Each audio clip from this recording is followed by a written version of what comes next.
Good evening, everyone, and welcome to Swissam Learning. Swissam Learning is the educational platform for the Swedish Society of Emergency Medicine. It is created to deliver the high-quality, evidence-based education for emergency physicians, pre-hospital, and critical care physicians. Our goal is simple, is to connect the science with a bedside practice and to bring together the international expertise with the real-world clinical experiences. As everybody knows, we usually start our webinars with a case just to refresh you guys up. So imagine that you are either working pre-hospitally or you're working in your ED and you received a phone call regarding a 52 years old patient who is just training at a gym and suddenly collapsed. A little bit like the bystander was near him and they starting to do the CPR. And once they put the AED on him, they heard the machine said shock him. So they shocked him. After a few minutes, like the EMS just arrived, and they put him on a monitor to analyze the rhythm, and it was a VFAB. They're starting to do the high-quality CPR, giving the medication, airway is secured, and everything's going fine. When they put him on the analysis again, they saw a VFAB again. And then they're starting to think, okay, what shall we do now? They're starting to increase the energy to a higher joule. And they shocked him again, and also the machine shows a VFAB. Now you shock this patient 3 times, and now comes the moment of truth, what to do next. Is this a refractory VFAB or not? And what shall we do? Shall we change the vectors? Shall we do something else? What our colleagues from Canada did recently. So I give you guys 1 or 2 minutes just to think with yourselves, and then we will see what we have an answer at the end of this webinar. Today, actually, we have a really great honor to introduce our speakers. First is a Prof. Sheldon Cheskes, is a professor of Division of Emergency Medicine at the University of Toronto and a scientist at the Leakage Knowledge Institute at the St. Michael Hospital in Canada, Toronto. He serves as a medical director at Sunnybrook Center for the Prehospital Medicine. He published over 100 of peer-reviewed manuscripts in the leading journal, as one of them is the New England Journal of Medicine. And his famous research, most of you knows, that changed the resuscitation practice worldwide. And he is also the principal investigators of the dual sequential external defibrillation in a refractory ventricular fibrillation. Together with Prof. Therese Djärv, she's a professor of emergency medicine at the chair of the Swedish Resuscitation Council, Hålarådet, leading the national effort in the CPR education and the quality improvement. And she's a key contributor to the European and the global resuscitation science. She also, together with her team, published a lot of articles and papers in the European and the international journals. We are really have a pleasure to have you both together with us today in our webinar. Tobias, the scene is yours. Sure, thank you. Well, it's not mine, it's actually the professor's, but anyway, thanks again for joining the webinar. It's going to be a nice evening, and we decided to keep it 1.5 hours. I think that's a bit short, but I think we would like to manage some questions. And first off, we have Professor Cheskes, who will do presentations about his research on defibrillation strategies in ventricular fibrillation. And then we have questions, or we try to answer your questions. Write them in the chat, or raise your hand at the end of the session or the presentation. And afterwards, after Cheskes' presentations, we will have presentations of Therese Djärv, and after that, hopefully, we will have a nice discussion on how to handle out-of-hospital cardiac arrests in general, and ventricular fibrillations in particular. So the scene is yours, Professor Cheskes, and write your questions in the chat, please. That'd be great. And thank you, Tobias. Just if you could make sure, I just tried when sharing, if it could check if it could share video sound. I wasn't able to on my side, so because I have a couple of videos I'd like to play. But regardless, thank you so much to this illustrious group of Swedish emergency physicians. I'm just so excited. I met Mohammed as we were talking at USEM this year, and it's a pleasure to have him invite me to this. Just so everyone knows, you'll see all these titles I have. But at the end of the day, I'm an emergency physician. I want people to know that this can be done by emergency physicians. You don't have to be an anesthetist. You don't have to be critical care. You don't have to be an intensivist. Emergency medicine can do incredible research, and hopefully in the future we'll see this happening in Europe moving forward. So my talk's on the double sequential external defibrillation, obviously, the trial, the controversies, and the future. My disclosure slide and my research funding slide. And as I spoke to Mo previously, I have some very, very sweet memories of Sweden. I spoke there in 2024 at the AHL Congress. Myself and Jakob Hollenberg there, but this was a highlight of my career, and my career has been fairly long. So to mention that is a honor, and it was really great. So I have really, really sweet memories. And I also have sweet congratulations to the Swedish junior national hockey team. Now, you have to understand, in Canada, hockey is religion. And it's blasphemy that any place would win that is not Canadian. I can tell you, as a very, very staunch follower of hockey, the Swedish team was the best team in the planet and actually deserved to win. I thought they deserved to win last year, but they did it done. They got it done this year. Really, congratulations to Sweden from the hockey capital of the world. What we're going to talk about today is the following. I'm going to talk a little bit about the trial because I find understanding the trial is very helpful to many. Going to talk about details that you don't find in the New England Journal of Medicine. Why should DSED work? What are the mechanisms by which DSED actually works? Controversies, tales the guidelines told me. Should you believe them? Should you not? And how do they apply to DSED? Talk about the future. And the last part I think is really important for emerge medicine is ticks and trips. So how do I implement DSED in my emergency department? And how do I do it properly? I think is key.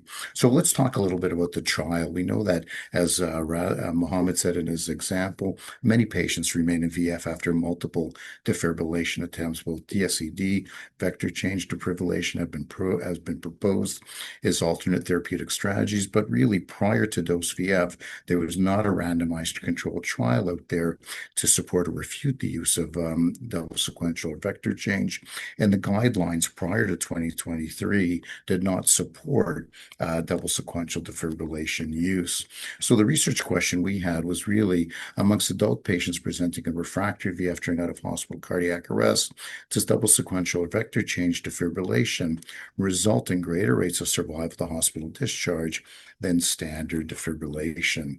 The trial itself was a 3-arm cluster randomized trial with crossover, happened in 6 CMS agencies in Ontario, Canada. It took place for just over 4 years. Trial was paused for 6 months due to COVID in 2020, and the DSMB recommended halting the trial in May of 2022 due to COVID-related challenges at our participating services. Primary outcome of the study was survival to hospital discharge, secondary outcomes of ROS, VF termination, and neurologically intact survival with a modified Rankin scale score less than or equal to 2. Now, people see this 3-arm trial. People always ask me, Sheldon, why didn't you just make it easy? DSED versus standard, easy 2-arm trial.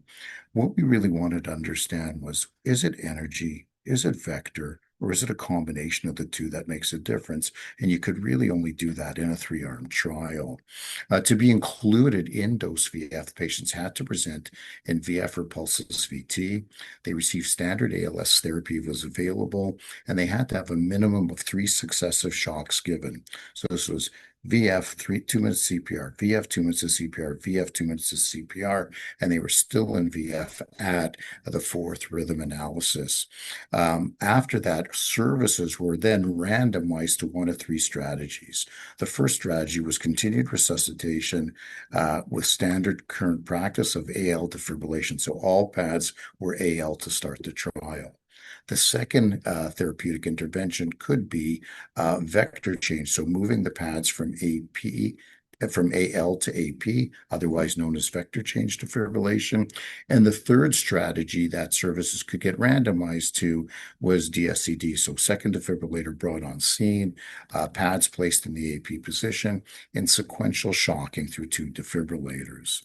Paramedic training was all ALS and BLS. They received standard therapy training, video and hands-on, and that was really, I think, important, really important for the trial, for the buy-in for the paramedics. Every case was reviewed by the local PIs and feedback given to the paramedics, which I think really helped us understand situations where DSED couldn't be done, where it could be done, and that really helped the buy-in to the trial.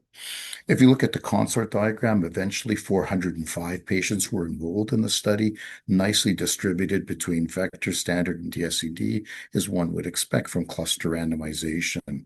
I think the thing that's pretty impressive is almost 90% of the patients got the randomized allocated defibrillation strategy, which we thought in a pragmatic out-of-hospital trial was really good.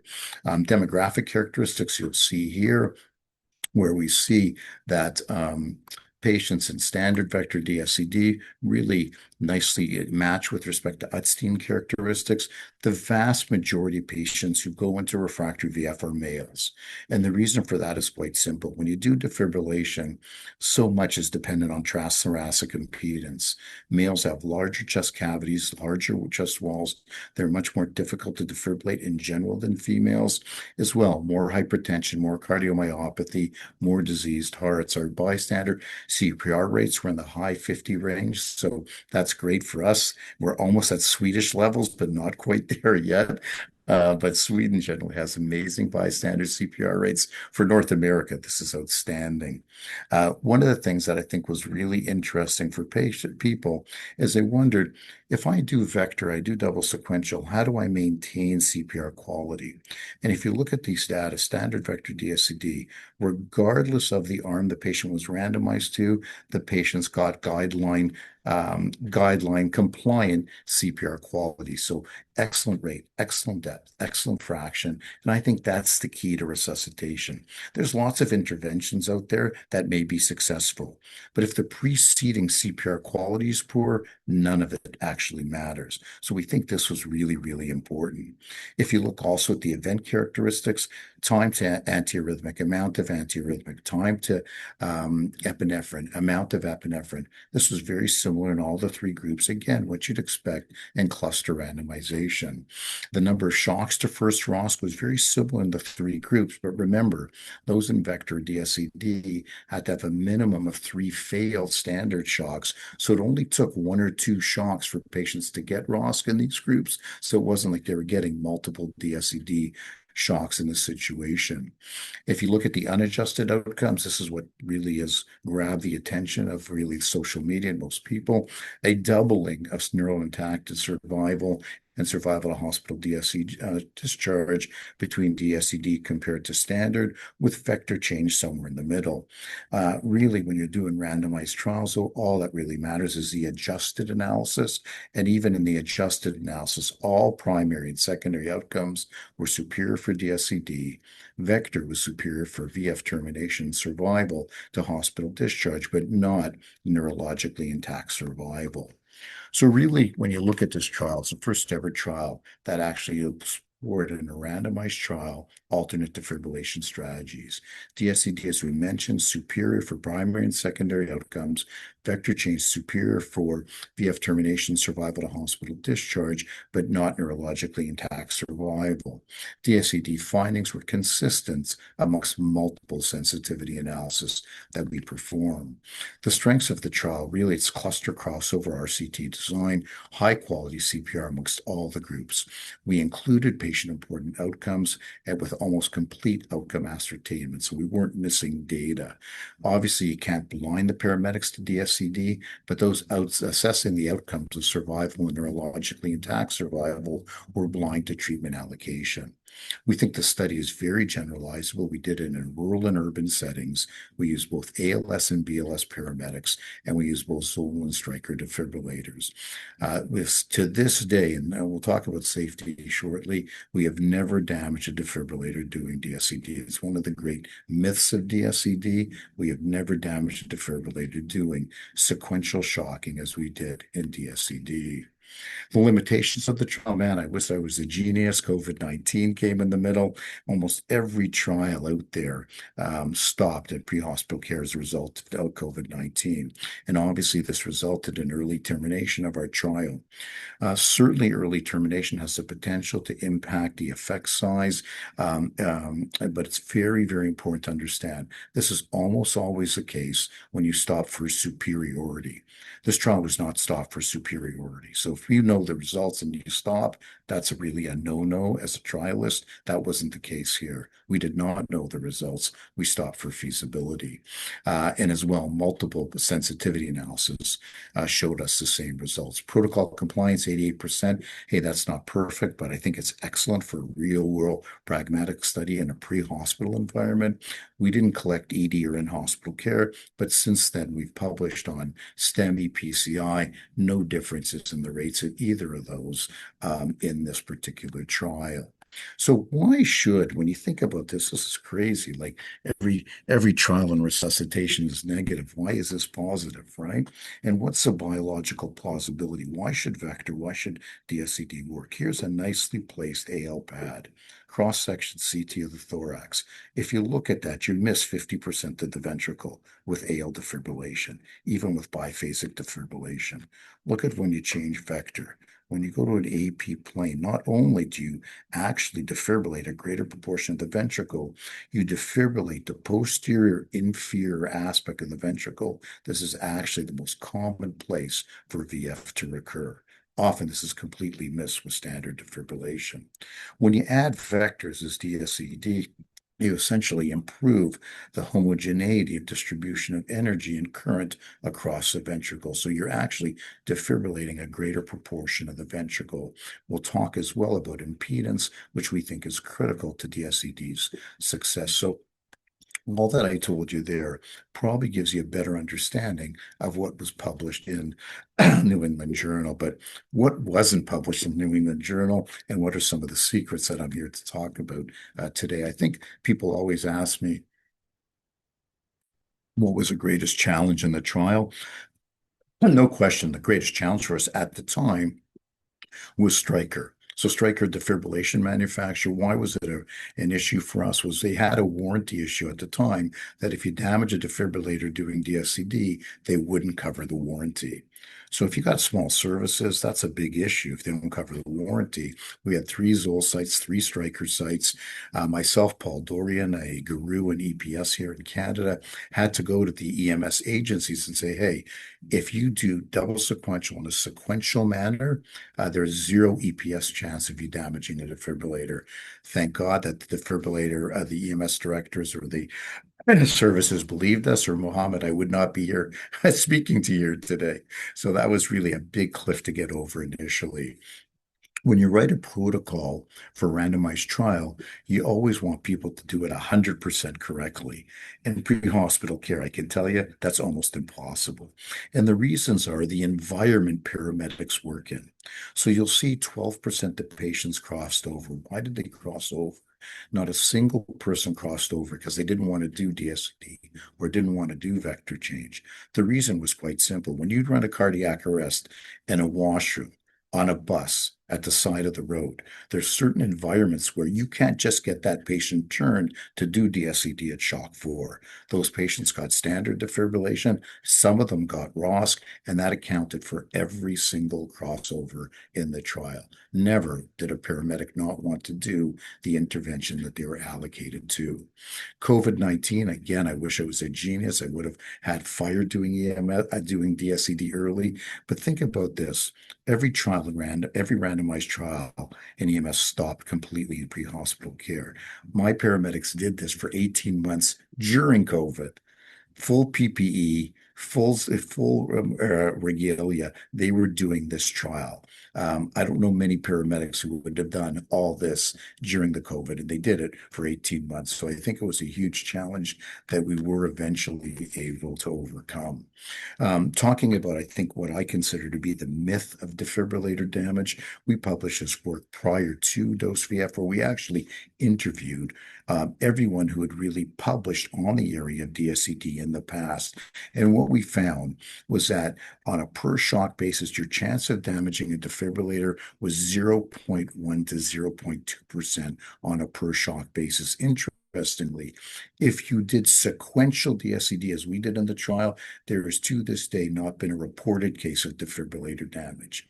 The only cases are with simultaneous DSED, and for that to happen, you got to have really bad luck as well. You almost have to hit it to the millisecond, for which humans, it's almost impossible to do. So defibrillator damage, sequential DSED, it doesn't exist. And that's why the Zoll customer letter doesn't even mention warranty. They say this is an off-label use of our device, but if you're going to do it, one, here's where the pads go. Two, you do sequential shocking. If you do those two things, why mention the warranty? There's never going to be an issue.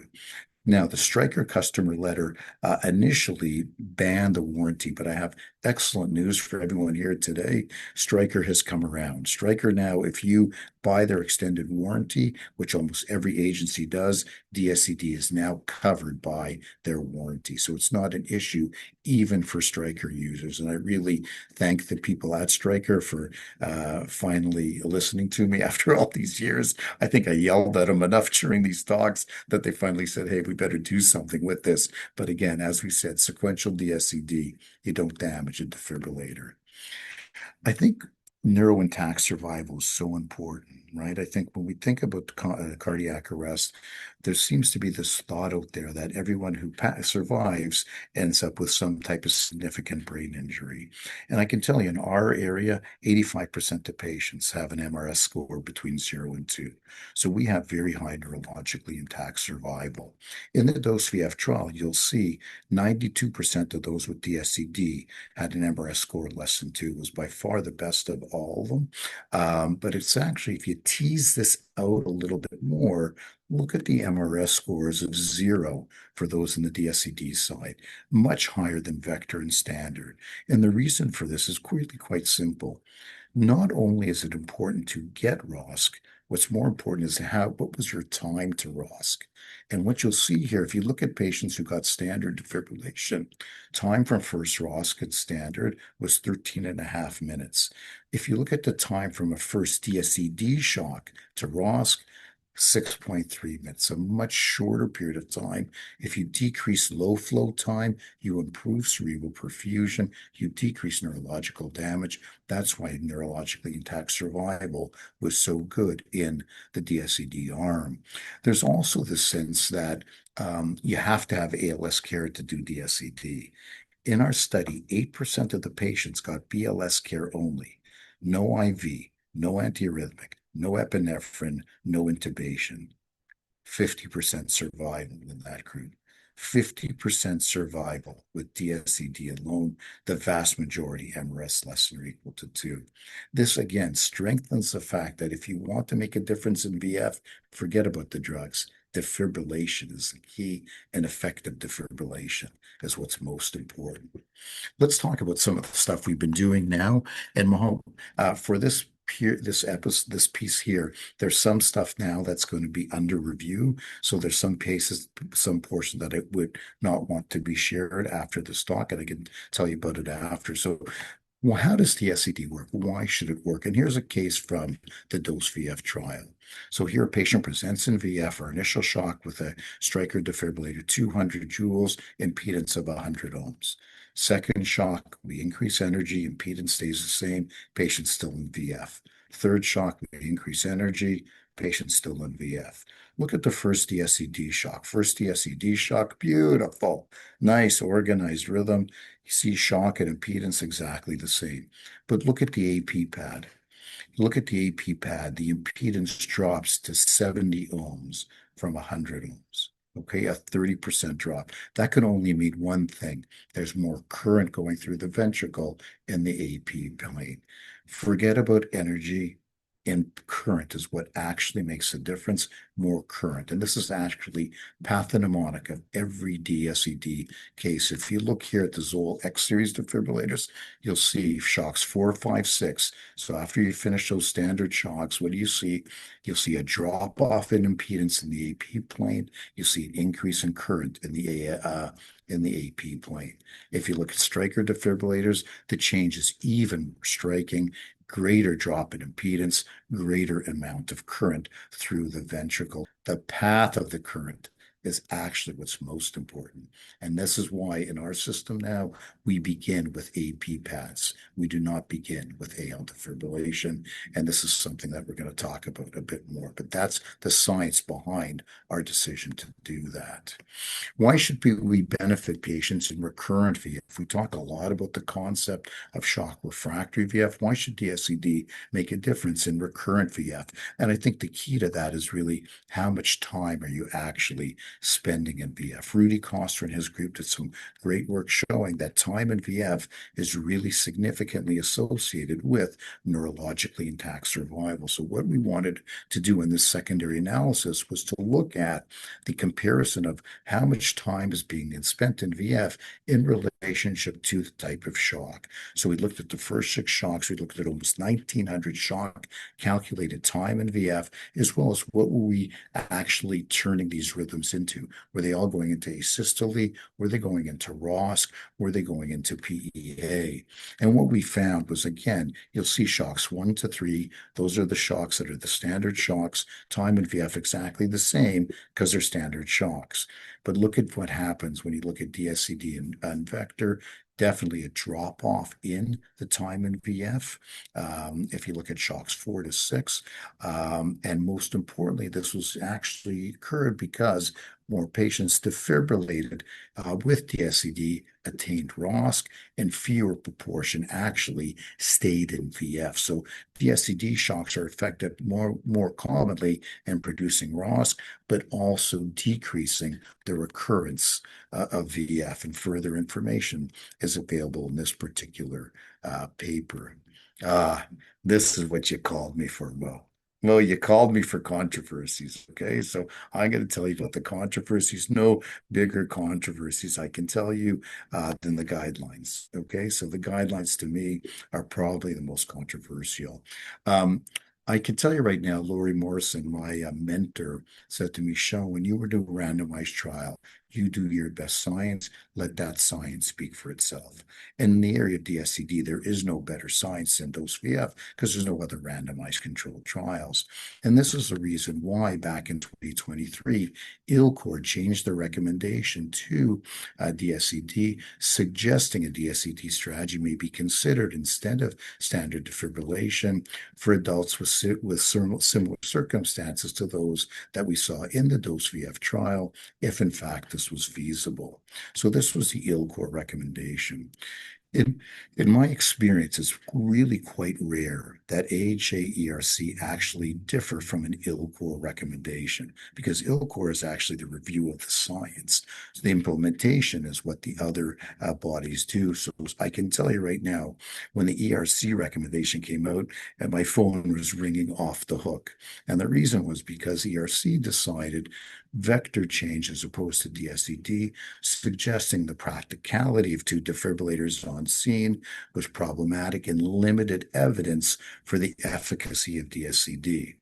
It's hard for me to imagine limited evidence for DSED when all the evidence for vector change came from the same trial. So I can tell you right now, when the dose VF investigators saw that, they said, pass me whatever you guys are smoking. Okay, this makes no sense to us whatsoever. And I think there seems to be the thought process that vector change and DSED are the same thing. I can tell you right now, vector and double sequential are not the same intervention. If you look at the trial, the point estimates in the trial all favored DSED. Every sensitivity analysis favored DSED. The rates of rearrest were higher in the vector change group. Whenever you see an intervention that improves survival but doesn't improve ROSC, you're always concerned that there's confounding somewhere there, even in a randomized trial. And that's why the fragility index, the number of cases that need to go from positive to negative to make your trial negative, was only 1 for vector change, 9, which is very high for DSED. Only DSED resulted in neurologically intact survival. So we do not believe that DSED and vector change are the same intervention for many of the reasons we said here. I can tell you one thing that paramedics absolutely despise is bodies telling them what is feasible and what is not feasible. Okay, that's a service issue. That's not a recommendation issue. I can tell you right now, in our services, we have tons of people who can do DSED and get 2 defibrillators to the scene, because to do DSED, you can use an AED from fire, ambulance, police, or bystander. And that's what we do in our system. You cannot logically tell me that DSED is less logical than doing ECMO in the field.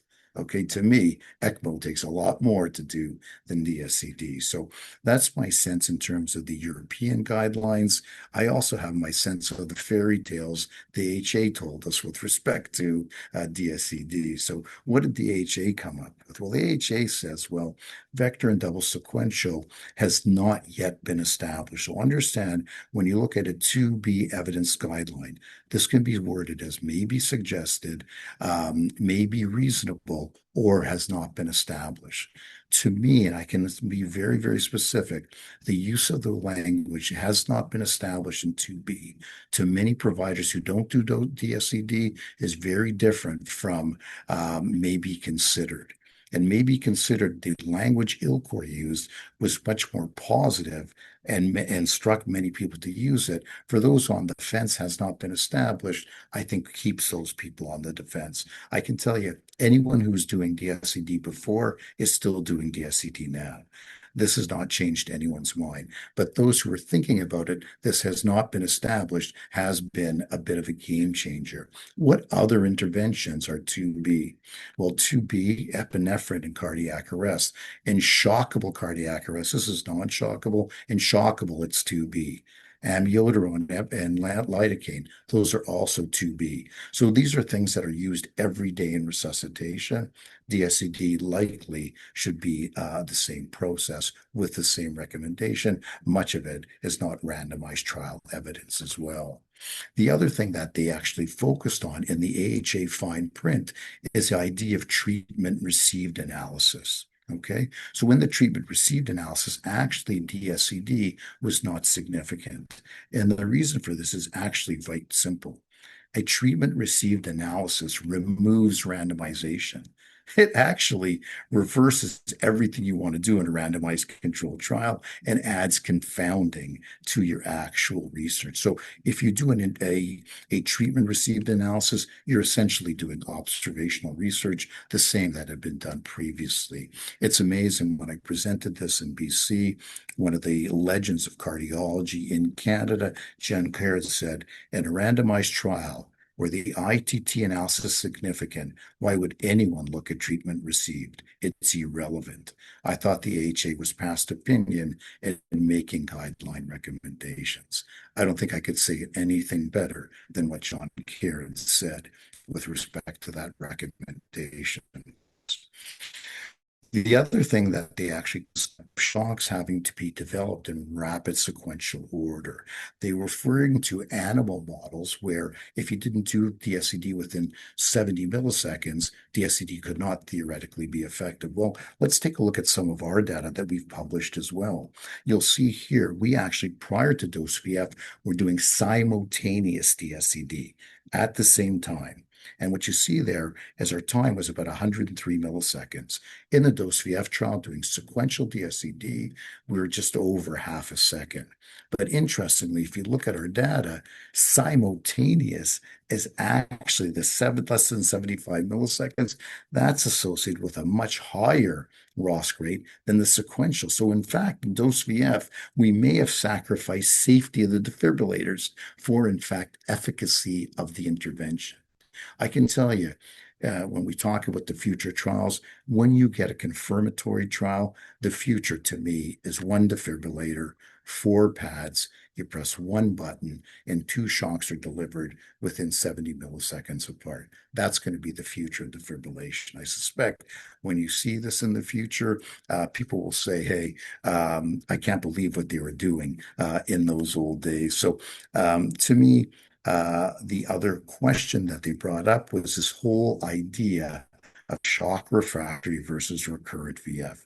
This was a big one that many people get hung up on. Let us show you what we actually did with this. So I think what we did in dose VF is we used a pragmatic definition for our paramedics that's very simple. Shock, 2 minutes CPR, shock, 2 minutes of CPR, shock, 2 minutes of CPR. People can understand that, right? They're not worried about what's going on in between. And that's what a pragmatic definition is. If you look at an EPS definition, this is shock refractory VF. A shock is given and the patient stays in VF throughout the whole period. Where shock recurrent VF is this: shock is given, patient gets an organized rhythm, then goes in back in VF. So why is this important? For true shock refractory VF, survival is less than 5%. If you look at recurrent VF, survival could be greater than 30%. And I think we've been brainwashed to think that if you stop VF for even a small period of time, it's not a defibrillation problem. It's a drug problem. It's a resuscitation problem. It's a blocked LED problem. But think about this from the paramedic and practice perspective. A pragmatic approach is very easy to apply. To stop in between 2-minute cycles of CPR or guide ourselves through CPR as to what the rhythm is, that's hard to actually do. So actually, when we looked at our data set, we said, hey, let's divide our patients up: shock refractory and recurrent VF, and see the differences in outcomes. Shock refractory VF was 17% of our cases. Not a single person survived who was randomized to standard defibrillation. Not a single person. But look what happened in the recurrent group. If you look at the recurrent group, there was a 10% absolute improvement with DSED compared to standard defibrillation in neurologically intact survival, as well as survival to hospital discharge. Now, because our numbers were smaller, this was not statistically relevant, statistically significant. But if you tell me as an intervention that something can improve outcomes by 10% absolute, I'm doing that intervention. DSED is an effective defibrillation strategy, not only for refractory, for recurrent VF. If you want to prevent refibrillation, maybe we should be doing better defibrillation in the first place. So I think at the end of the day, listen, you got AHA, you got ILCOR, you got ERC. At the end of the day, you know who knows where refractory VF is? Hollywood. And if you look at this, this is what they do on the pit. One of the biggest shows in North America and resuscitation. You get refractory VF, this is what they do.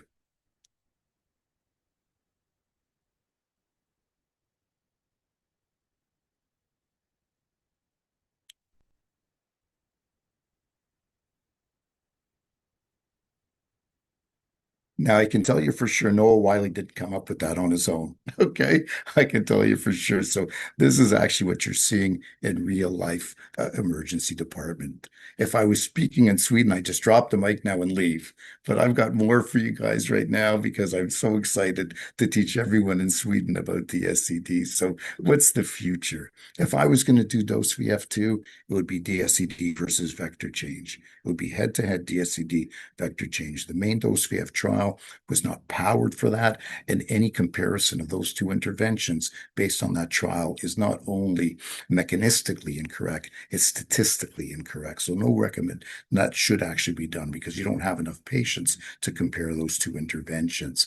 Interestingly enough, if you look around Europe and around the world at trials investigating DSED, the interest is actually in the different research question. It's early DSED. So here in Sweden, we'll talk a little bit about the feasibility in the main trial. The double D trial, Sweden, early DSED, so DSED versus standard defibrillation after one failed shock. The Norwegians are even wilder. They're doing DSED as the initial shock. Denmark, DSED versus standard versus vector after one failed shock. So again, important for people to know these are a different research question. It's a question of early DSED, not DSED for refractory VF. The German trial is DSED versus standard after 3 failed EMS shocks. That's more of a confirmatory trial to the dose VF trial. The only one I have a caveat about is the Denmark trial, because the Denmark trial is looking at any presenting rhythm. So if you have patients who present in asystole or PEA and then go into VF, that's a different group altogether. And I think that I think will hamper that study's results, because I don't think they'll have enough patients who present in VF, which is what the dose VF question is. The etiology of that cardiac arrest isn't ischemia like it often is in VF. It's something different, sepsis, or other issues that cause cardiac arrest. So that's one caveat about the Denmark trial. Double D trial presented the feasibility findings at ERC this year. Excellent job by Akil Awad, Gabriel Riva, great colleagues who I've helped in this trial. And what they actually did was looked at the feasibility of doing DSED in the Swedish system after 1 failed DMS shock. Beautifully, they're able to show that they're able to get 80% of people to get DSED after 2 shocks, which is great. 60% after 1 shock, 100% after 4, almost 100% after 3 or 4 shocks. So they did a great job at doing early DSED. What were their results? 3-to-1 randomization, DSED to standard, 41% survival DSED, 9% survival in the standard arm. And that goes consistent with all I've talked about today. The time in VF is shorter when you give DSED earlier. You want to make a difference in resuscitation, do things early. And this actually underestimates the actual difference in those who presented in VF. It's actually bigger than this difference. So great work by the Swedes. They're now in their main trial. More sites from Sweden. They've also got the arrest group in the Netherlands taking part. They also have a group in Spain taking part. So this is actually going to be a huge multi-center trial when those other agencies come apart. So I really love it, because I've really enjoyed working with these gentlemen. They're just great, great scientists. So now you got refractory VF in your emerge. How do you actually implement it? So here's my tips and trips. The first thing is, make sure you anticipate refractory VF is actually going to occur. And why should you anticipate it? Well, standard defibrillation, it's pretty good at terminating VF. So people come out of VF, 80% of the time they'll come out. The trouble is 85% of the time they go back into VF. So once you start getting to the second shock, you should be thinking refractory VF right off the hop. And not only should you think about it, your emergency department should have a protocol in place as to how am I going to do DSED. If you don't have a protocol in place and you just say, hey, man, this guy's had 10 shocks, let's do DSED now, you're just going to simply replicate observational research. Late DSED is not as effective as early DSED. So in our protocol, it's very simple. Shock, shock, shock, 30 compressions, 2 ventilations, log roll the patient, posterior pad. 30 compressions, 2 ventilations, anterior pad. 1 full minute of CPR, sequential shocking with 2 defibrillators. It was very standardized in our process, and every emergency department, I've done tons of them around the world, uses that same protocol. ICUs, CCUs, make sure you have a second defibrillator ready to go. That's what you should have, a protocol in place. Make sure you got the pads in the right position. I got to tell you, this is Rebel EM, a huge foam ed site. They're defibrillating the goddamn spleen, okay, with that pad, okay? And that's not where the pads should go, okay? So you need to make sure that the AL pads are in the right position. And interestingly enough, and this was a study in Netherlands, that the AP pad is in the right position. I think what's happened is so few people before dose VF were using AP defibrillation. But now that it's become more popular, people are noticing, man, I thought I knew where the AP pad goes, but I don't. So make sure the pad actually goes in the proper position if you're going to do DSED. Once you've committed to DSED, really rapidly apply that posterior pad. So if you're starting in AL, 30 compressions, 2 ventilations, log roll, get that posterior pad on quickly. 30 compressions, 2 ventilation, and tier pad. Try to do that as quickly as possible. And I have this site here. These are training videos for DSED and Vector. I strongly suggest people look at them. These are videos showing DSED with 2 AEDs, with an AED and manual defibrillator, 2 manual defibrillators, as well as with mechanical CPR. So everything you need to do DSED are on these particular training videos. Here, really important, many of the sites in the US who do DSED begin with AP position because many of them use mechanical CPR. I think it's really important to understand if you can do AP first with mechanical CPR, that makes DSED very, very simple. Because then after 3 shocks are given, even with mechanical CPR, it's much easier to put on the AL pads, even with mechanical CPR ongoing. Now, that's not what dose VF was. People have to understand, dose VF, everyone started in AL. Is AP first going to be a better strategy for DSED? My prediction will be if you start with AP first, you're going to have much less refractory VF and likely less and more ROS with that particular position. That hopefully will be proven in a randomized controlled trial. So this is a bit of a trick if you use mechanical CPR. People often ask, which button should I press first? I've got 2 buttons, 2 defibrillators. What do I press first? We always press the first pad on. So we always use, here was always AL before AP, and we stayed consistent. I think it's really important, whatever you decide, make sure you're consistent with your approach to this. DSED, as I said, we've done this with 2 AEDs before. We've done it with the manual AED. These are all in the training videos that I've shared with your group. How many DSED shocks should we give? So I think, how many should we do? 1? Should we do 2? Should we do 3? In the trial, we used 3 shocks. And after you didn't convert after 3 DSED shocks, we actually went to emerge at that point in time. Our system does not have ECMO, so that was the number we used. We have had many DSED survivors who had many more than 3 shocks, but the protocol was 3 shocks, and I think that's a reasonable number. We're doing some research now on what is the optimal number in an ECMO system, so stay tuned for some of that research we're looking at doing. So let's say you do DSED and you don't have ROSC. Okay, so you did all this. So Mo's brought this up. You do Vector, DSED, no ROSC. This is where I would actually look at ECMO. So ECMO for me would be something that I would look at if your system had it. Esmolol is a short-acting beta blocker that in some observational work has shown some benefit in patients in refractory VF. So Esmolol is certainly something that is given in our system. Stellate ganglion block, that is a beauty. My Italian colleagues who really have focused on stellate ganglion block, that has really been successful in terminating refractory VF.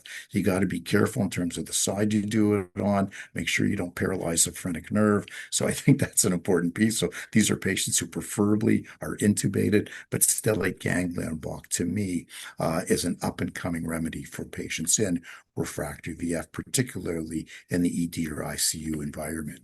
So for refractory VF and only 1 defibrillator, that's where we use vector change. That's the only area that we use vector change at all. So in our system, vector change actually isn't a thing.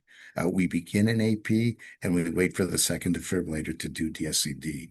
No one does vector change here. So that's where if I was doing AL first, that's the only time I would do vector change is when I have a single defibrillator. So in concluding my talk here today, DSED, dose VF, published over 3 years ago. Significant knowledge translation worldwide since a publication has occurred. Mechanistic secondary analysis provide insight into why DSED should be a benefit. I think future trials will really give us some insight into early DSED as opposed to DSED for refractory VF. And despite AHA and ERCI guidelines different from ILCOR, significant update has happened for this EMS outside the hospital and inside the hospital. So when I gave this talk in Sweden, this is a much longer version of the talk I gave Sweden. This is how I ended my day. It was an amazing day of partying in Sweden. And that's it.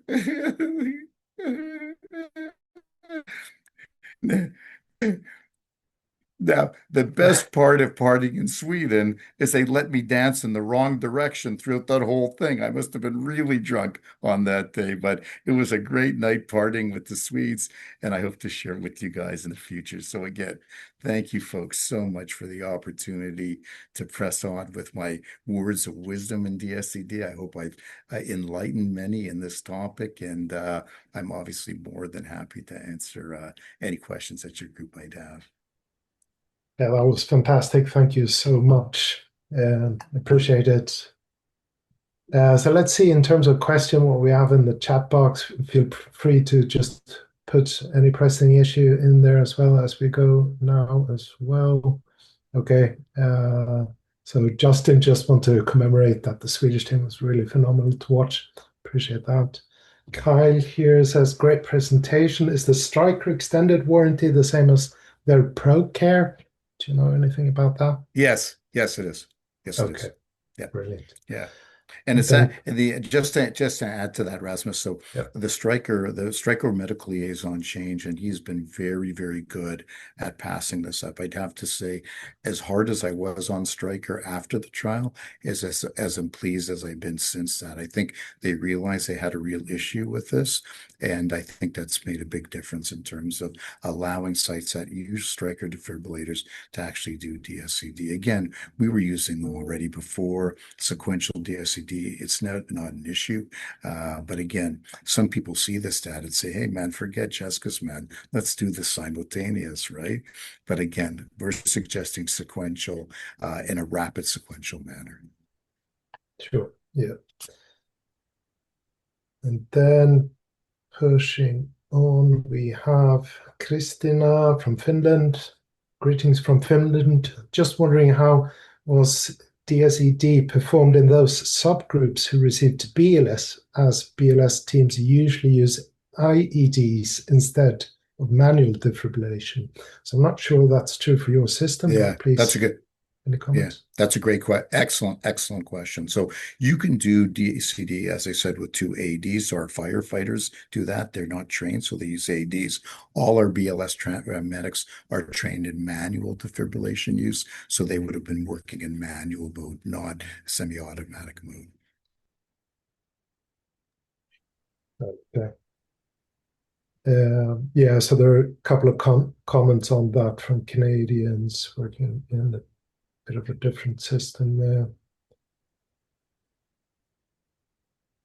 Let's see. Can I what just else pop we in have. with a question, Rasmus? Is it okay? Sure, go ahead. Yeah. Yeah, it's just you didn't talk so much about the vector change, even though it's in the actual guidelines, and I understand why after your presentation. So, but you is it ever studied the change from AP position to AL position actually, or is it only AL to AP?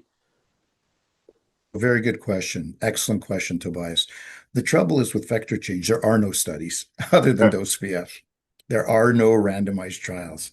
The only reason you actually know about vector change is because one of my groups out here in London, Ontario, I said, you know what, while we're planning DSED, it'd be interesting to see if you notice a difference with vector change. This was just an observational study, and they found that they can do it. There was no differences in ROS, there were no differences in outcomes, but it was clear that it could be done. Why? You make a very good question, Tobias. So if you're in AP, would you ever vector change to AL? And our thinking is no, you wouldn't. And the reason for this is related to the EPS data that I've showed you there. It's quite clear to us that the vector, the proportion of the ventricle you're defibrillating, is greater in the AP plane. And I think what's happened, where people have gotten confused, is everyone thinks AL is better. And, HA has AL or AP first, ERC and ILCOR is AL first. But the reasoning has always been the same. The time to defibrillation, the time to shock is easier with AL. Well, think about this a little bit. When you looked at the randomized trial of IO versus IV, everyone thought IO was quicker until you put it in a randomized trial and there was no difference in time. But the other thing that you have to understand is there's a difference between speed and efficacy. you may be 3 or 4 seconds quicker, but if your form of defibrillation isn't as good, you lose all the benefit of time. So I think, to me, we would never go AP to AL because we'd actually, in our mind, be defibrillating less of the ventricle than we would with an AP plane. So that's why we've really focused on the AP piece. Just to add to it, we are now planning. I always thought dose VF was going to be my last trial, but I'm actually planning a different trial called Position. It's actually looking at AL versus AP as a randomized trial as the initial position for cardiac arrest. We already have interest from many sites. Australia is actually interested in working with us. We've looked at CalRock. We're presenting next week to the Siren group in the States, and all Canada is looking at it as part of CADROC. So that'll be my next big study when we look at it, because I think at the end of the day, there's been lots of work out there, observational work and our stuff that suggests AP is better. You want to change a guideline, and this is what happened with dose VF. You want to change it. People were doing sequential long before I did dose VF. If you want to actually have a hope of changing a guideline, you really need a randomized trial. And that's the big hit against things like heads up CPR. People think about heads up CPR. Well, heads up CPR is interesting, but it's never been proven in a randomized trial. I think it's a cult personally, but again, until you have randomized trial evidence, the bodies that make recommendations are not going to really take that seriously. So again, Tobias, to answer your question, we would not go from AP to AL. We would wait for a second defibrillator to do DSED. Sure. Great. Over Thank to you you, so much. Rasmus, again. Yeah, brilliant. Okay, thanks. I think there's some minor questions still pending there, but I think we'll just give Therese Djärv space to sort of have her presentation, and we can continue this discussion afterwards. So please, Therese. Thank you. Yeah, sure, Sheldon. Go. Yeah, no. I see a lot of questions relating to availability of the slides. I'm happy to share my slides other than the ones that related to current, which is really under review right now. So Mo, I can send you a slide deck that you should be able to feel free to share that remove those slides. Sure, perfect. Thanks. Thank you. Thanks. Thank you for your presentation, Sheldon, and your work. It's really inspiring to have this amazing trial run by emergency physicians and actually in one of the most time-critical conditions where people die. We still work in a cardiac arrest where people die. And the ambition in shock of a cardiac arrest is that 100% should survive. So it's truly amazing to listen to you. So I'm just going to keep myself very short, and you covered a lot of things. So while you did the talk, I deleted a lot of slides. But still, I will do some slides, and then we will have time for discussion. First of all, my conflict of interest, they are relevant. They are intellectual, since I'm part of ILCOR, which is the Global Resuscitation Council. I was part of the steering committee for the ERC 2025 guidelines. I'm the chair of the Swedish Resuscitation Council. I'm also in investigation in the LEICA trial, which I will talk a little bit about just 1 minute also. How does it affect this talk? It might be that I prefer adherence to guideline more than if I wouldn't done this work. So that's why I might say, go follow the guidelines. Okay. So I thought I would do a short, quick overview of the Nordic trials ongoing, speculations of the mechanism of actions, discuss a bit about the target patient group, and also current guidelines for clinical practice. So there are actually 3 trials in the Nordic countries, and you can see together they cover the whole Nordic area and also parts of Europe, and they are still expanding a lot.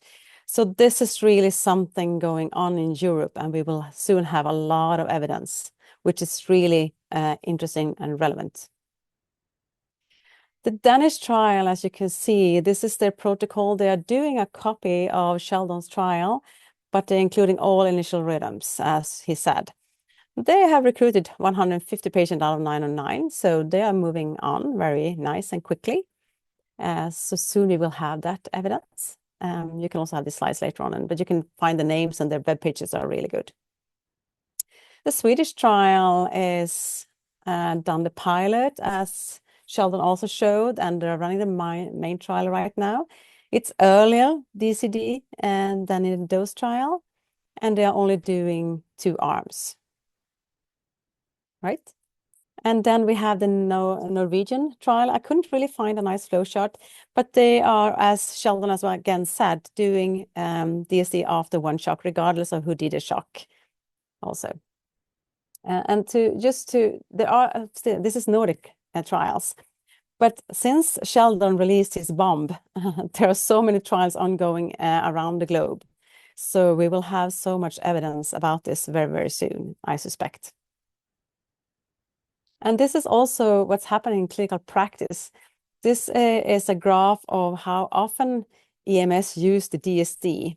And you can see it wasn't that common. And then the line is where the dose trial was released. And nowadays, it's quite common that they use this. So this is not only trials. This is actually clinical practice that's ongoing right now. And you can see how it's increasing. And I expect if we would look at January 2026, it would be even higher. So this is something that's really affected clinical practice, regardless of what guidelines says, regardless if there is only 1 trial or not. So, and we have to give Sheldon that doing a trial with a result that is immediately implemented in clinical practice, that's unique. And we have to be aware of that. That's truly amazing to see. Usually it takes 10 years or something for a trial to reach patients, just to be aware of that. So, but double DSD has been around for 30 years, and it's been medical cowboys doing this. And I mean, a lot of us heard about it. No one knew what it was, but oh yeah, you could, but why would you? And then his came and everybody wants to do it. This is a nice video where you go back to history and you can see it just from the YouTube. Nice, like easy to show if it's too massive to read papers. So this paper is also very interesting. This is from last year where they decided, saw this trend that something is going on with trials and clinical practice. So they wanted to do multi-stakeholder think tank paper, and they have actually gathered a lot of nice thoughts. So this is worth reading if you read 1 paper about DSD. And what they discuss, first of all, the mechanism of action. We have been talking about this. Actually, no one knows, because these trials are pragmatic. A pragmatic trial answer, does it work or not? And that's what all of these trials are doing. We don't have any exploratory trials investigating the mechanism of actions as the main aim. So in the future, I really hope that we will get that as well, because if we would know why, then we could actually understand a lot of things, because there's always confounding and bias and Horton effects in all trials. So, but the mechanism of actions, Sheldon has talked about some, the time in shock and the direction of currents. In this paper by Nichols et al., they also add for things the additive probability. I mean, sometimes it works and sometimes it doesn't work. The more times you try, like buying a lottery ticket, sometimes you win, but if you don't buy a ticket, you will never win. That's one of the things. Also, like Sheldon showed you, the vectors are from different perspectives that might work. But also like this multi-stage defibrillation, sometimes a VF is very complex. And if you give 1 shock, it reduces the complexity of the VF, and then the other shock might actually change to rhythm. So these are the current things people discuss right now, as far as I understand, but actually no one knows. So Sheldon is always very careful and convincing about the trial, and he should be, because he has the result. And Laurie Morrison, as your mentor and also my mentor, she always says, let the data speak for itself, and the data speak for itself. But I want to be a bit boring, actually. So let's talk about this condition and the patients we have in Sweden. And also the definitions. And I know that some of you are very into cardiac arrest and some are not at all into that. You're just emergency physicians or interested in emergency medicine. So again, in this paper, they define this, what is a successful defibrillation and what is not, what is a recurrent or refractory. And you can see that it's the definition is not how we analyze in clinical practice. We analyze every second, every 2 minutes, not after 5 seconds or something like that. So there's a difference between this terminology, and you can read it as well in the paper to understand what are the groups he was showing us, so we can just understand that. So refractory VF is usually what we see in clinical practice, recurrent is rarely seen because we shouldn't be analyzing rhythm when we don't have ROSC. Numbers and facts, about 1.25% of all EMS treated out of hospital cardiac arrest are refractory REF. Recurrent might be more common, but this is really a small group of the patients. This is not every cardiac arrest. In 2024, we had 6,000 cardiac arrests. In the registry, we have 4,824 because Stockholm doesn't participate in the registry for many reasons. 90% were shockable, many got ROSC pre-hospital, and many survived. But who of those can we do more for? And you can see that 411 didn't have ROSC. And that's 9% of the cardiac arrests that didn't get ROSC among the shockable ones. So well, maybe let's 1 in 10, there is something more we can do. That's worth to know. And if we do keep going in this is a nice study by Gabriel Rivas' team and Lynn Harrison, who was looking into how many shocks actually needed in shockable cardiac arrest. And you can see that receiving 4 or 5 or more shocks is not that common. The majority of shockable cardiac arrest receives 1 shock, maybe 2, and maybe 3. So this is another way to say it. It's uncommon to need so many shocks that you need to go into DSD. And if you calculate this in numbers yearly, it means that it will be 74 patients in Sweden yearly, and we have 74 hospitals participating in the registry in Sweden. That means 1 patient coming to each and every ED every year. That's how common you would be likely to do DSD in reality if you would do the correct thing. And why is this important? I jumped the picture. This one is still from the one. The biggest problem is the time to shock. You can see the detection of out-of-hospital cardiac arrest to first shock. And that's 12 to 30 minutes. And that's still the biggest problem. And we know that because every minute we wait with a shock, we decrease the survival by 10%. And this is why we have 12% survival in out-of-hospital cardiac arrest in Sweden, because it takes 1 minute to identify the cardiac arrest, 1 minute a dispatch call, and then the EMS has to arrive. And that takes 11 minutes. And we do have, I have to say that we have 30,000 AEDs in the society, but only 25% are available after 7 o'clock or after 5 o'clock. So all are locked in working places. So this is the biggest challenge we have. We have not available EADs. And this is why we lose patients. The majority of the patients are lost because we have 10 minutes or 12 minutes or 30 minutes to the first shock, despite that we have 30,000 AEDs in the society. Okay, so that's the biggest problem. Still, if we look in hospitals then, what is the same there? This is the same thing. Shockable cardiac arrest, when it's actually 1/3 of them, most survive. But there is a room for improvement, of course. And same thing here. It would mean 3 patients in every hospital we have yearly. And many of them actually suffer the cardiac arrest in the emergency department where the emergency physicians are. And if we calculate the numbers again, it would happen once per year in your emergency department. Not more than that. So this is a rare case. This is something rare. And that's really important when we start discussing things. Should we learn this or not? So the advice for clinical practice. This is the ILCOR recommendation Sheldon showed you before. It says maybe consider. What they actually focus on is you should do exactly as they did in the trial. And please look at the videos from the trial or from the Swedish double D trial. They are excellent. And then you would understand how to do it. Because I think that's one of the key things here. Don't just, 2 EDs, do it. Just look how to do it. That's really, really important if you want to do it. And that's up to you. It's a good practice statement. Then we have the ERC recommendation. And as Sheldon showed, the ERC does not recommend it because of the logistic reasons. And this is so interesting because, as he said, the vector change is from the same trial. The vector change has always been in the guidelines, always, and still none of you are doing it. There's also that we should change the pads after 3 shocks, and none of you are doing it. But when we heard about the dose trial, we want to do it because we got another product. We want to be cool. So these are the simple things we should be doing more often and we could be doing more often. I wouldn't say that ERC has made the correct decision, but I understand why they have done it like that, because there are so many things within cardiac arrest that you should be good on before you go to DSD.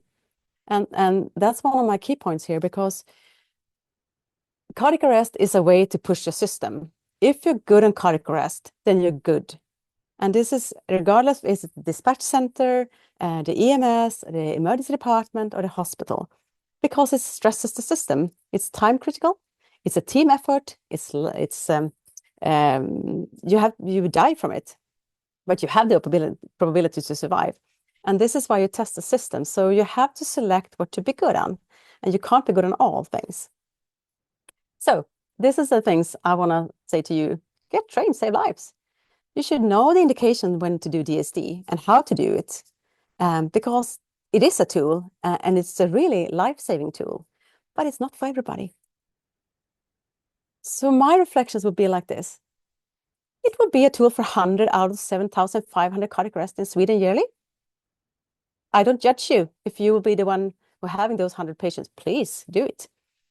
You have to be aware of that you're using it off-label. There are no companies recommending it because they can't. They are allowed to do it in trials, like the DD trial, Corpus 3 is the one they use. The other companies don't allow it. It's not supported in guidelines. You have to have 2 identical units to use it. You cannot let the pads overlap, and you have to have correct positions. And I couldn't stress that even more, because if you start looking at where people put the pads, it won't work. So that's also something you have to train. Put them in the correct place in the first place. Get the first shock to really save the life. That's life-saving. And also, you need to have surge protection, meaning överspänningsskydd in Swedish, if you want to use it. And that's where most people, most devices fail. So this is really a tool for some patients, but not for everybody. And in the emergency department, it might be that the senior consultants, or ledningsläkare in Swedish, would be the ones who are trained in this, and they can manage a team to do it. I don't expect junior doctors coming in for some shifts to be able to do this. That wouldn't make sense at all. So this is also a way to understand who should have this training, because most junior doctors, they will be fully busy with doing compressions, analyzing rhythms, and especially knowing how to terminate resuscitation. That's going to happen in most patients. And when did you ever train that? So there is so much in cardiac arrest that you really need to train on before you're going into DSD training. And I always end my slides with this. I do have a dream, and this is the most important thing. We have to avoid cardiac arrest. We know that many, I would say half of them, are avoidable if we would only pay attention to details and do our job and prevent. And that's boring, but that's life-saving. So that's my final slide. Thank you for letting me talk about cardiac arrests. I will stop sharing now. Thank you so much, Therese. That was so, to say the least. But I'm surprised to thought out how common or uncommon this might be. I've actually had the privilege to do it myself, and it was just right after. It was just a couple of weeks after reading the article. Finally, I had a patient that had in hospital cardiac arrest in our own department and had refractory VF. And, very few of my staff knew about this, but I had been talking about the article, so some of my colleagues were aware, and were very happy to be able to perform that successfully. So we ticked that 1 year in our department that year. So thank you so much, Sheldon, for that. Let's see if there's any new question after today's talk. There's nothing obvious here, but one quite interesting question here from Andrea. Catecholamines play a probable role in VF.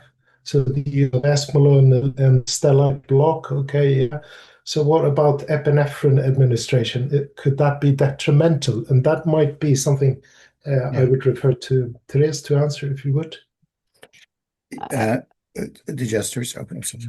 No, no, yes, it might be. Yeah. I skipped the slides where the LEICA trial, which is levosimenal cardiac arrest, which we will start in Stockholm in 2nd of February.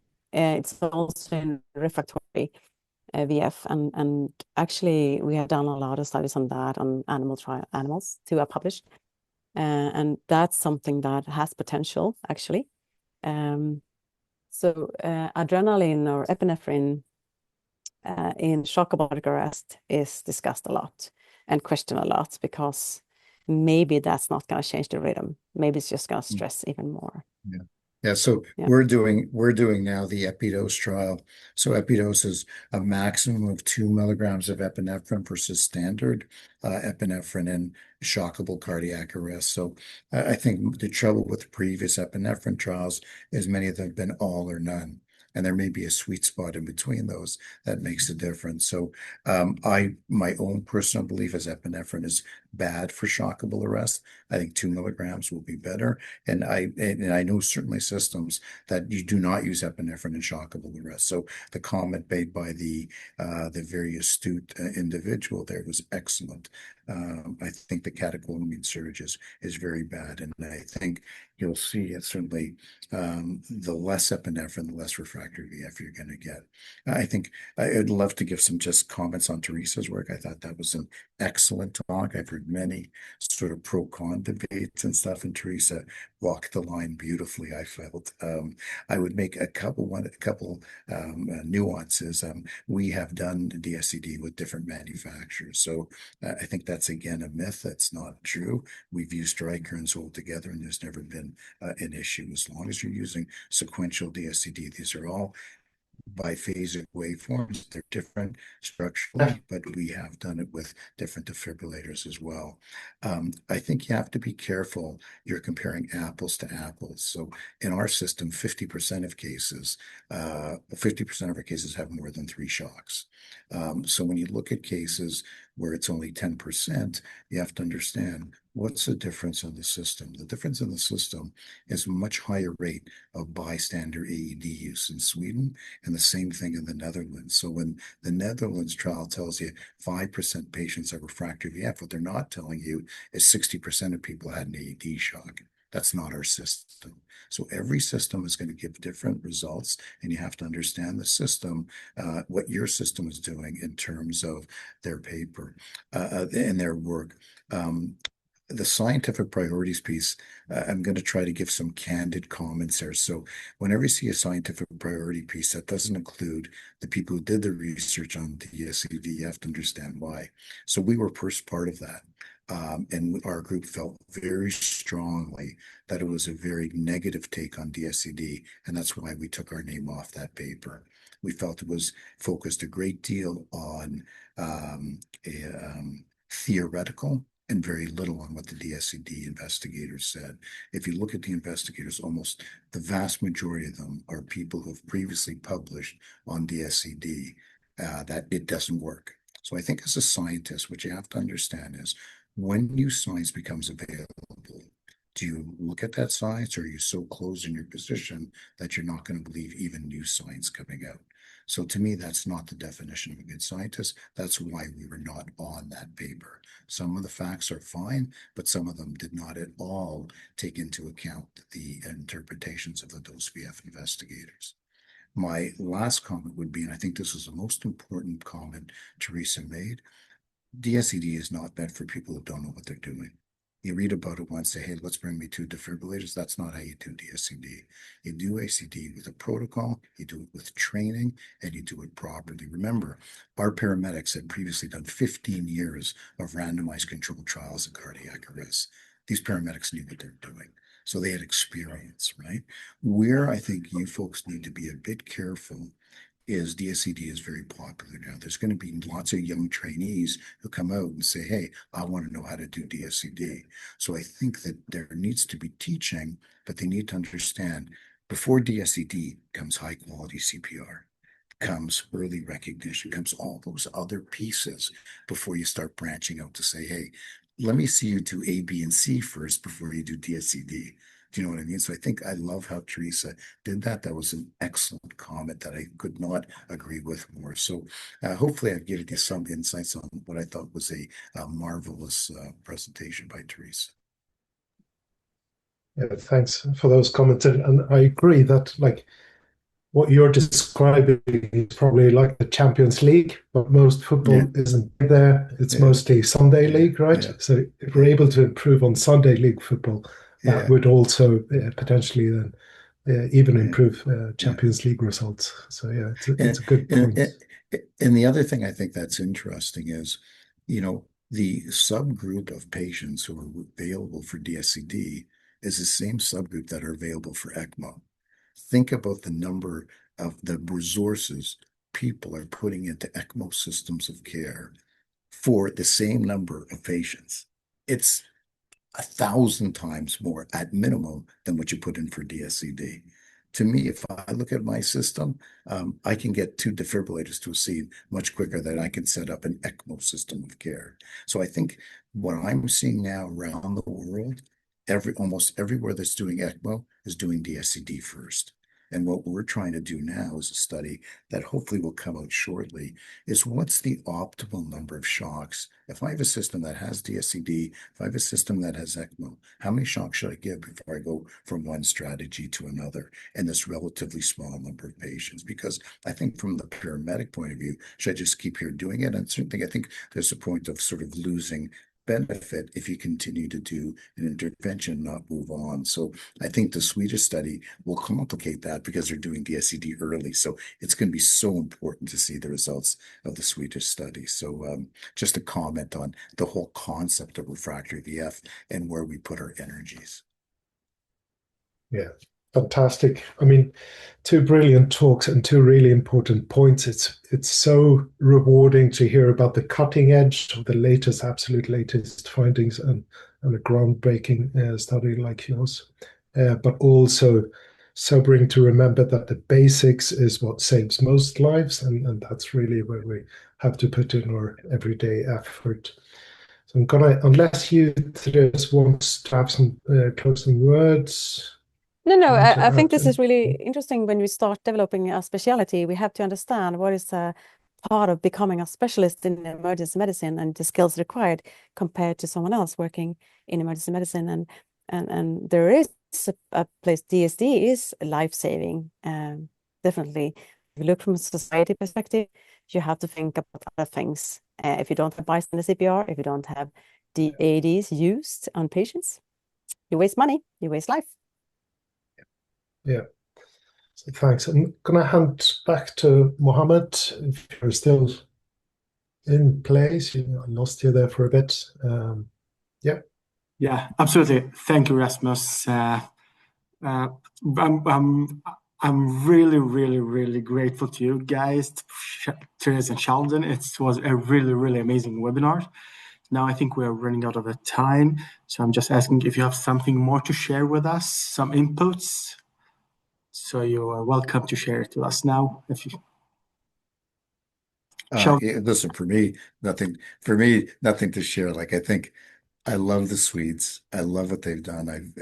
As you can see in my talk throughout this, I just have a special place for the Swedish investigators, and I think the Swedish profession of emergency medicine is in very good hands from what I've seen today. You guys are doing a great job. What you've put together is amazing. And listen, I hope to come to Sweden again in the future. And if I do, hopefully I'll dance a little better than I did in the last video. We're happy to have you. Yeah. I just want to add as well for everyone coming to Akutveckan, Therese will be talking there. So we'll see you certainly again. Sheldon next year, maybe.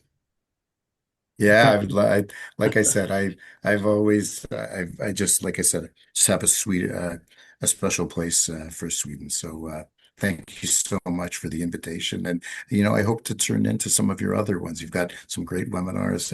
As you know, I've done plenty of EM crit cases with Scott Weingart. See Scott on there. That'll be a real highlight for you folks. And to see that he's interested in speaking to you. Like, all this shows me, Mo, Rasmus, Tobias, Teresa, is that you guys are making great strides and something to be proud of. Congratulations. Thank you so much. Thank you so much for the nice words. Therese, absolutely. Do you want to say something as well? Or do you want to add something? Yeah, exactly. And thank you everyone for joining us this evening. I'm just flagging for exactly as Rasmus said for our acute vecca. This is our Swedish emergency conference that would be held in March soon. Hope to see you all guys there. And maybe next year, maybe we're gonna have Sheldon together with us, speak more about the double sequential. Thank you very much, everyone. I wish you a pleasant evening. Bye-bye. Thanks, Bye. everyone. Thanks, everyone. Bye. Thank you.